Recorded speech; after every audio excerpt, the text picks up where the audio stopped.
Legal pressure is mounting on ex-President Donald Trump over how he declared a payment to an adult film star, Stormy Daniels, to allegedly keep quiet about an affair, something that could lead to an arrest.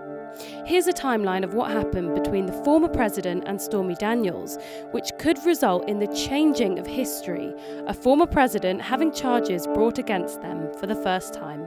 In October 2016, Stormy Daniels was contacted by news reporters during the Trump-Clinton election, just ahead of Donald Trump being elected. In January 2018, the Wall Street Journal broke the story as Ms. Daniels came forward.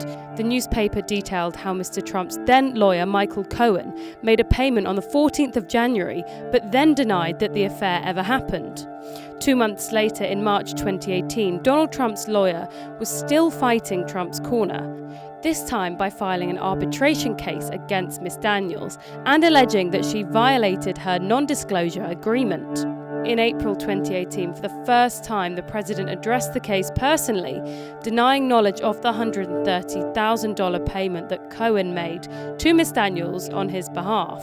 In May 2018, Donald Trump had a new lawyer replacing Cohen. The former mayor of New York, Rudy Giuliani, had joined Trump's legal team. Within his first month, Giuliani carried out a shocking interview on Fox News, specifying that not only did the president know about the arrangement, he added that the president had even reimbursed Cohen with the money.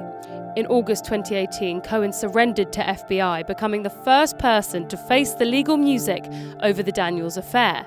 In his guilty plea, the extent of Mr. Trump's support for his ex-attorney was revealed. Cohen claimed that the Trump organization paid him back for his work to the tune of $420,000. Mr. Trump claimed that the funds came from his personal account, and contradicting his previous claim that he did not know about the deal. In October 2018, Stormy Daniels sought damages from Mr. Trump for denying her claims of an affair, which she claimed harmed her credibility.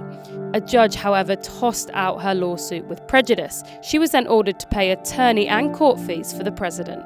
In July 2019, the Department of Justice closed the investigation into the hush money payments, without explanation for why. The federal prosecutors said they didn't believe a case could be brought against the sitting president, despite the office having a decade-old, non-binding policy against doing so. A year later, in August of 2020, Stormy Daniels lost her appeal. She was no longer bound, however, to the non-disclosure agreement, but unable to pursue any means of forcing the president to speak under oath about her situation.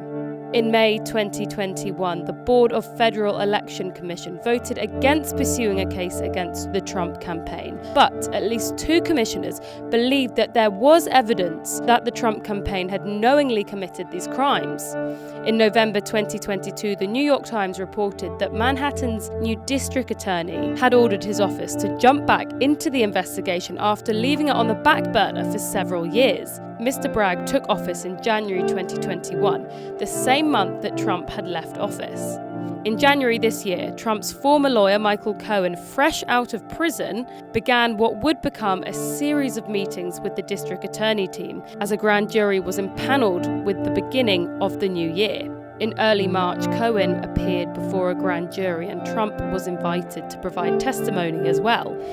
On the 18th of March, Mr. Trump claimed that he would be arrested on Tuesday, the 21st of March, in a furious, all-caps, Truth Social post. If he is indicted from this, Trump has vowed to his fans to continue his campaign to become the Republican nominee in the 2024 presidential election.